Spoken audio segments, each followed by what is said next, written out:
আসসালামু আলাইকুম everyone, welcome back to my channel. আবারও আপনাদের জন্য নতুন একটি ভিডিও নিয়ে চলে আসলাম।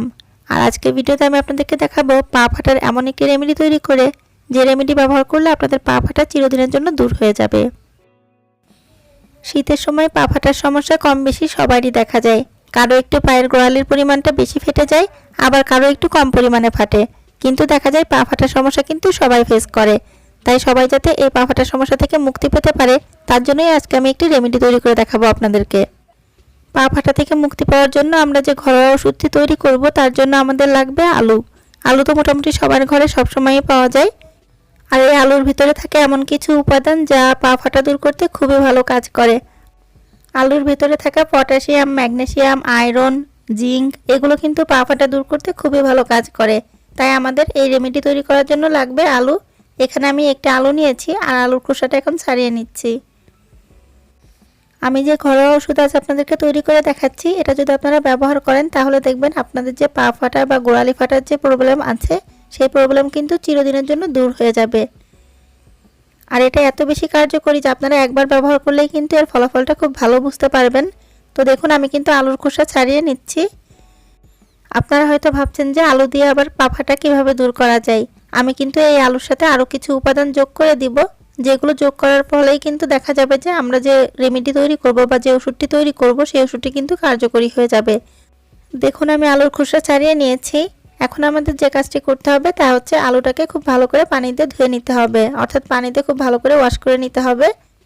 আর ভালো করে পানিতে ধুয়ে নেওয়ার পরেই কিন্তু এই আলু দিয়ে আমরা ওষুধটি তৈরি করতে পারবো, যে ওষুধটি আমরা গোড়ালি ফাটা বা পা ফাটা দূর করতে ব্যবহার করব। আমি আলুটাকে ভালো করে ওয়াশ করে নিয়েছি। এখন এই আলু আমাদের রেমেডি তৈরি করার জন্য একদমই রেডি, অর্থাৎ ঘরোয়া যে ওষুধ আমরা তৈরি করব তা তৈরি করার জন্য একদমই রেডি। এখন দেখুন, আমি একটি বাটি নিয়েছি আর নিয়ে নিচ্ছি একটি গ্রেটার, কারণ গ্রেটার দিয়ে কিন্তু আমাদের এই আলুটাকে গ্রেট করে নিতে হবে। আপনারা হয়তো পা ফাটা দূর করার জন্য অনেকে অনেক ধরনের রেমেডি ব্যবহার করেছেন, অনেক ধরনের ওষুধ ব্যবহার করেছেন বা অনেক ধরনের কসমেটিক্সও ব্যবহার করেছেন বাজার থেকে কিনে। তারপরেও হয়তোবা অনেকের পায়ের গোড়ালি ফাটার এই সমস্যা দূর হয় না। যাদের এরকম সমস্যা হয়ে থাকে, অর্থাৎ কোনো কিছু দিয়ে পা ফাটা দূর হয় না, তাদেরকে বলবো যে আমি আজ আপনাদেরকে যে রেমেডি দেখাচ্ছি এই রেমেডিটা ব্যবহার করুন। আশা করি আপনারা অনেক ভালো ফলাফল পাবেন। তো দেখুন, আমি কিন্তু আলুকে গ্রেট করে নিয়েছি, একটা আলুকে গ্রেট করে নিয়েছি। তবে আমি কিন্তু এখানে গ্রেট করে নিয়েছি, আপনারা কিন্তু আরও একটি কাজ করতে পারেন। এই আলু ছোট করে কেটে পাটায় বেটে নিতে পারেন অথবা ব্লেন্ডারে ব্লেন্ড করে নিতে পারেন, কারণ আমাদের কিন্তু আলুর যে রস সেই রসটাই লাগবে। এখানে আমরা গ্রেট করা আলু থেকে রস বের করে নিব। এজন্য দেখুন, আমি একটি পাত্র নিয়েছি আর একটি ছাঁকনি নিয়েছি। ছাঁকনির সাহায্যে আমি কিন্তু এই আলু থেকে রস বের করে নিব। আলুর রস পা ফাটা দূর করার জন্য যেমন উপকারী, ঠিক একইভাবে কিন্তু এই আলুর রস দিয়ে অনেকভাবে রূপচর্চাও করা যায়। আপনাদের যদি ব্রণের সমস্যা থাকে বা ত্বক যদি কালচে হয়ে যায়, তাহলে কিন্তু আপনারা আলুর রস ব্যবহার করতে পারেন। আবার আপনাদের চোখের নিচে যদি কালি পড়ার সমস্যা থাকে, তাহলে কিন্তু আলুর রস ব্যবহার করতে পারেন। আলুর রস চোখের নিচের কালি দূর করতে খুব ভালো কাজ করে। আর পা ফাটা দূর করার জন্য আলুর রস তো খুবই কার্যকরী একটি উপাদান। কিভাবে আসলে আপনারা এই রেমেডি তৈরি করবেন আমি আপনাদেরকে দেখিয়ে দিচ্ছি। আর আলু রসের সাথে আরও কী কী উপাদান যোগ করব তাও আপনারা দেখে নেবেন। আর অবশ্যই কিন্তু এভাবে তৈরি করবেন। তো দেখুন, আমি আলুর রস বের করে নিয়েছি। এখানে আমি 1 চামচের মতো আলুর রস বের করে নিয়েছি। আমরা যে রেমেডি তৈরি করব 1 চামচ নিলেই যথেষ্ট হয়ে যাবে। এই আলুর রসের সাথে আমি আরও 2টি উপাদান যোগ করে দিব, আর তখন দেখা যাবে যে এই রেমেডি কিন্তু অনেকটাই হয়ে যাবে। তো দেখুন, আমি আরেকটি উপাদান এখন দেখাচ্ছি আপনাদেরকে, তা হচ্ছে অ্যালোভেরা। এখানে আমি অ্যালোভেরা নিয়ে নিয়েছি। আমাদের কিন্তু এই রেমেডি তৈরি করার জন্য অ্যালোভেরাটা লাগবে, কারণ এই অ্যালোভেরা কিন্তু পা ফাটা দূর করতে খুবই ভালো কাজ করে। আপনারা হয়তো অনেকেই জানেন না, কিন্তু অ্যালোভেরা আসলে এমন একটি উপাদান যা ত্বক ও চুলের যত্নে খুবই ভালো কাজ করে। এখানে আমি ন্যাচারাল অ্যালোভেরা জেল ব্যবহার করছি, তবে আপনারা চাইলে কিন্তু কেনা অ্যালোভেরা জেলও ব্যবহার করতে পারেন। আপনাদের বাসায় যদি কেনা অ্যালোভেরা জেল থাকে, তাহলে আপনারা কিছুটা অ্যালোভেরা জেল এখানে ব্যবহার করতে পারেন। আমি যেহেতু ন্যাচারাল আমার গাছের অ্যালোভেরা জেল ব্যবহার করছি, এই জন্য কিন্তু আমি পরিমাণে একটু বেশি দিব, কারণ এই অ্যালোভেরা জেল কিন্তু আসলে আমাদের ত্বক এবং চুলের জন্য খুবই ভালো। আর পা ফাটা দূর করতে এটা কিন্তু খুবই ভালো কাজ করে। আবার যে কোনো ধরনের ক্ষত দূর করতেও কিন্তু এটা খুব ভালো কাজ করে। শরীরের কোথাও যদি অ্যালার্জি, চুলকানি, ব্রণ বা যে কোনো ধরনের দাঁত, এক্সিমা দেখা যায়, তাহলে যদি অ্যালোভেরা জেল ব্যবহার করা যায়, দেখবেন যে এই যে চুলকানি, দাঁত, এক্সিমা বা আপনাদের ব্রণের সমস্যা সবই কিন্তু দূর করে দিবে এই অ্যালোভেরা জেল। অ্যালোভেরা জেল আসলে খুবই উপকারী একটা জিনিস। আমি কিন্তু বারবারই বলি আপনারা বাসায় অ্যালোভেরার গাছ লাগানোর চেষ্টা করবেন, কারণ অ্যালোভেরা ত্বক ও চুলের জন্য খুবই উপকারী। আর আমি অ্যালোভেরা দিয়ে বা আলুর রস দিয়ে আরেকটি উপাদান আমি এর সাথে যোগ করে দিব। এই 3টি উপাদান মিলে আমি যে রেমেডি আজ আপনাদেরকে তৈরি করে দেখাচ্ছি, এই রেমেডি যদি আপনারা ব্যবহার করেন আপনাদের কিন্তু পা ফাটা একদমই দূর হয়ে যাবে। আর এই রেমেডি কিন্তু আপনারা আরও ব্যবহার করতে পারেন। যদি আপনাদের চুলকানির সমস্যা থাকে তাহলে সেই চুলকানির জায়গায় কিন্তু এগুলো লাগাতে পারেন।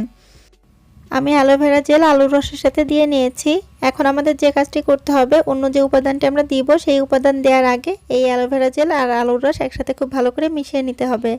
আমি কিন্তু চামচের সাহায্যে এভাবে মিশিয়ে নিচ্ছি, তবে আপনারা ইচ্ছা করলে কিন্তু ব্লেন্ডারেও একটু ব্লেন্ড করে নিতে পারেন, তাহলে আপনাদের সময়টা অনেক কম লাগবে।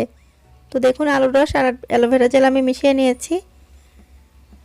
এখন আমি আরেকটি উপাদান এখানে দিয়ে দিব, আর সেই উপাদানটি হচ্ছে হলুদের গুঁড়ো। হলুদের গুঁড়ো অ্যান্টিসেপটিক হিসাবে কাজ করে। তাছাড়া হলুদের গুঁড়ো একটি অ্যান্টিব্যাকটেরিয়াল উপাদান। যদি শরীরের কোথাও কেটে যায় বা ঘা তৈরি হয় অথবা শরীরের কোথাও যদি ক্ষত তৈরি হয়, তাহলে দেখবেন যে হলুদের গুঁড়ো ব্যবহার করলে সেই ঘা বা ক্ষত কিন্তু খুব দ্রুত সেরে যায়, খুবই দ্রুত কিন্তু রিকভার করা যায়। তাই এই হলুদের গুঁড়ো কিন্তু আমরা ব্যবহার করব পা ফাটা দূর করার জন্য। কারণ যদি পায়ে খুব বেশি ক্ষত থাকে, পা ফাটার কারণে যদি পায়ের গোড়ালিতে ব্যথা হয়, তাহলে কিন্তু এই হলুদের গুঁড়ো দেওয়ার কারণে ব্যথা খুব দ্রুত কমে যাবে আর পা ফাটা তো দূরই হয়ে যাবে। তো দেখুন আমি কিন্তু এখন এই 3টি উপাদান একসাথে খুব ভালো করে মিশিয়ে নিচ্ছি। আর আমি কিন্তু আপনাদেরকে বলে দিব যে আপনারা এটা কখন ব্যবহার করবেন আর কিভাবে ব্যবহার করবেন। আগে আমাদেরকে এই 3টি উপাদান একসাথে মিশিয়ে নিতে হবে। আর এটা যেহেতু আমরা শীতের সময় তৈরি করছি, এটা কিন্তু আপনারা সংরক্ষণ করে রাখতে পারেন, অর্থাৎ 2-3 দিনের জন্য কিন্তু এভাবে তৈরি করেও রেখে দিতে পারেন। এটা কিন্তু একটুও নষ্ট হবে না। আর এই যে রেমেডি আমরা তৈরি করছি, এই রেমেডি কিন্তু সারা বছর যাদের পা ফাটে তারাও কিন্তু ব্যবহার করতে পারেন। এটা কিন্তু খুবই কার্যকরী একটি ঘরোয়া ওষুধ। আপনারা যদি একবার ব্যবহার করেন তাহলেই কিন্তু খুবই ভালো ফলাফল পাবেন। আমি কিন্তু বারবারই আপনাদেরকে বলছি, কারণ এটা আসলেই খুব ভালো কাজ করে, এজন্যই কিন্তু আপনাদেরকে বলছি। বিশেষ করে অনেক কিছু ব্যবহার করেও যারা হতাশ হয়ে গেছেন, পা ফাটা কিছুতে দূর করতে পারছেন না, তাদেরকে বলবো যে আপনারা অন্তত একবার এই রেমেডি ট্রাই করে দেখুন। এটা ব্যবহার করলে আপনারা অবশ্যই খুব ভালো ফলাফল পাবেন এবং আপনাদের পা ফাটা থেকে মুক্তি পাবেন। তো দেখুন আমাদের রেমেডি কিন্তু তৈরি হয়ে গেছে। এখন আপনাদেরকে বলবো যে আপনারা এই রেমেডি কিভাবে ব্যবহার করবেন। পায়ের গোড়ালি বা পা ফাটা জায়গায় এই রেমেডি লাগানোর আগে অবশ্যই কিন্তু আপনাদের পাটাকে খুব ভালো করে ওয়াশ করে নিতে হবে। পা খুব ভালো করে ওয়াশ করে নেওয়ার পরে তারপরে কিন্তু এই রেমেডি লাগাতে হবে। এখন আপনাদেরকে বলবো যে আপনারা পা কিভাবে ওয়াশ করবেন। আপনারা পা ওয়াশ করার জন্য হালকা গরম পানিতে স্যাভলন দিয়ে অথবা হালকা গরম পানিতে শ্যাম্পু দিয়ে পা খুব ভালো করে পরিষ্কার করে নিতে পারেন। কিছুক্ষণ ভিজিয়ে রেখে পা পরিষ্কার করে নেবেন। আর তারপরে আপনারা এই রেমেডি তৈরি করে এই রেমেডি আপনাদের পায়ের গোড়ালিতে খুব ভালো করে লাগিয়ে নেবেন। আর এই রেমেডি লাগানোর অন্তত 30 মিনিট পরে আপনারা পা ধুয়ে নেবেন, তাহলে কিন্তু খুবই ভালো ফলাফল পাবেন। আশা করি আপনারা এই রেমেডি তৈরি করবেন আর আপনাদের পায়ের গোড়ালিতে অ্যাপ্লাই করবেন। কেমন ফলাফল পেলেন অবশ্যই আমাকে কমেন্টে জানাবেন। এতক্ষণ আমার সাথে থাকার জন্য আপনাদেরকে অনেক ধন্যবাদ। ভিডিওটি ভালো লাগলে অবশ্যই লাইক দিবেন, শেয়ার করবেন।